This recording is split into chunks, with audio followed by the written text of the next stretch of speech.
नमस्कार. किशोर पात्रीकर. आपण भंडारा जिल्ह्यातील मोहाडी तालुक्यातील मौजा कुशारी या गावी आहोत.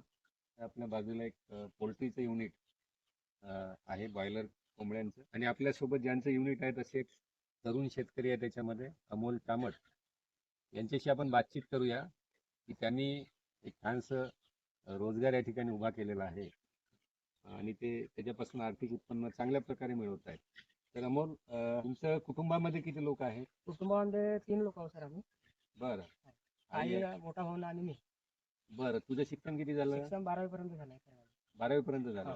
तर तुझ्याकडे शेती किती आहे? शेती 1 एकर आहे. एक एकर आहे सर माझ्याकडे शेती. बरं, तुला हे जे पोल्ट्री युनिट जे सुरू केलं आहे, तुला हे कसं तुझ्या मनामध्ये कल्पना आली की हे सुरू करावं?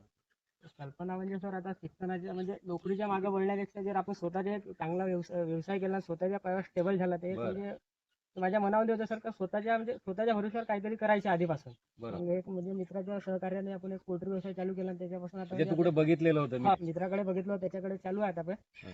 याच्यानुसार मग आपण चालू केलं आहे सर, त्याच्या मार्गदर्शनाखाली. आणि आता म्हणजे आपलं व्यवस्थितपणे सर्व चालू आहे. अच्छा, ते शेती कमी आहे, हा, भाऊ आहे सोबत, आई आहे, कुटुंब आहे, जबाबदारी तुझ्यावर आली आणि तुला असं वाटलं की बाबा मला काहीतरी म्हणजे कमी याच्या म्हणजे कमी शेतीमधून आपण जास्त प्रमाणे कसं उत्पन्न मिळवू शकतो याच्याकडे जास्त लक्ष दिलं. जोडधंदा तुला आवश्यक वाटला. बरं, हा जो पोल्ट्री व्यवसाय सुरू केला याच्यामध्ये तुला आर्थिक लागत लागली असेल, मग ती कशी काय कुठून मिळवली तू? ते आर्थिक लागत म्हणजे सर स्वतः म्हणजे माझे स्वतःचे इन्व्हेस्ट केलं मी ना, बँकेतर्फे लोन घेतलं सर काही. बरं त्याच्यामध्ये आपण इन्व्हेस्टमेंट चालू केलं. बरं, हे बघतोय आम्ही की ते हे जे युनिट आहे साधारणतः 3000 फूट ते आधीचं बांधकाम हा, असं तू म्हणाला, हा. बरोबर आहे? हा. आणि आता परत किती वाढवलाय हे? आता आधीच्या सर आपला 3000 होतं, 3000 पासून आपण स्टार्ट केला सर.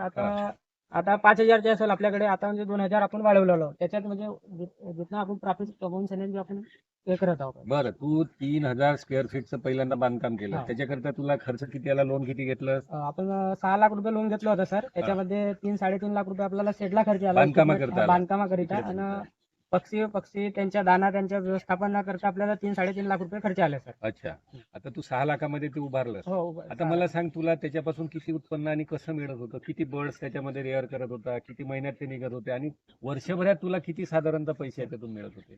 3000 ची बॅच आहे सर. ते म्हणजे सुरुवातीला आपण छोटे बच्चे आणतो आणि त्यांना मोठे करायला कमीत कमी 60 ते 70 दिवसांच्या त्यांची बॅच असते एक सर. बरं. हा, ते 60 ते 70 दिवसांमध्ये 950 ते 1 किलोच्या अंदर मध्ये ते होतात. एक पक्षाला आपल्याला 1 किलो करायला 100 ते 110 रुपये खर्च येतात सर. बरं. आणि त्याच्या मागे आपल्याला जसं मार्केट रेटनुसार 40, 50, 60, 70 असे म्हणजे बर्डच्या हिशोबाने आपल्याला किलो म्हणजे 1 किलो मागे मिळतात. बरं, तू 3500 बर्ड पहिले तू रेअर करत होता, छोटी बांधकाम असताना. तर त्याच्यामध्ये मागे तुला एका बर्ड मागे, एका पक्षामागे तुला किती मिळायचे? 50 रुपये. हो, 50 रुपये मार्केटनुसार. आणि किती कालावधीत ही तुझी बॅच निघायची? 3000 ची? 60 ते 70 दिवसामध्ये आपण निघते सर एक बॅच.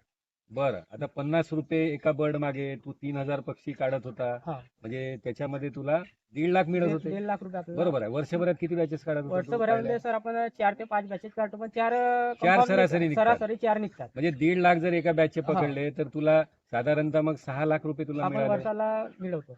बरं, म्हणजे त्याच्यातूनच तू हिंमत केली की बाबा परत तू त्याचं एक्सटेन्शन केलं. एक्सटेंड केला. आता 5000 आहे सर आपला. हा, 5000 असल्यामुळे आता साधारणतः तुला एका बॅच मध्ये 2 ते 2.5 लाखापर्यंत मिळणार. profit तुझ्या मिळेल 4 बॅच मिळाल्यानंतर तुला साधारणतः अपेक्षित नफा किती राहील मग? 10 लाख. 10 लाख 10 मध्ये. लाख राहील. म्हणजे आता तू स्वतंत्रपणे आपण स्टेबल आहोत स्वतःच्या पावावर. बरं, मग तुला काय वाटतं या धंद्याबद्दल, की म्हणजे कसा वाटतो तुला धंदा? धंद्याबद्दल तर चांगलं वाटतं सर मला. तू म्हणजे एक सुशिक्षित बेरोजगार आहे, शिकलेला आहे, तू काय सांगू शकशील इतरांना? म्हणजे सर नोकरीच्या मागे लागण्यापेक्षा स्वतःच्या पायावर उभा राहून सर काहीतरी स्वतःचा धंदा करावा असं सर मी युवकांना हे करतो सर. म्हणजे दुसऱ्याच्या हाताखाली नोकरी करण्यापेक्षा आपण स्वतः जर कोणता व्यवसाय उभा केला तर तो स्टेबल चांगला आहे सर. बरं, नाही की शेतीला जोडधंदा म्हणून एक हमखास उत्पन्नाचं साधन म्हणून निश्चितपणे या ठिकाणी अशा प्रकारचा रोजगार उभारला पाहिजे. तर धन्यवाद.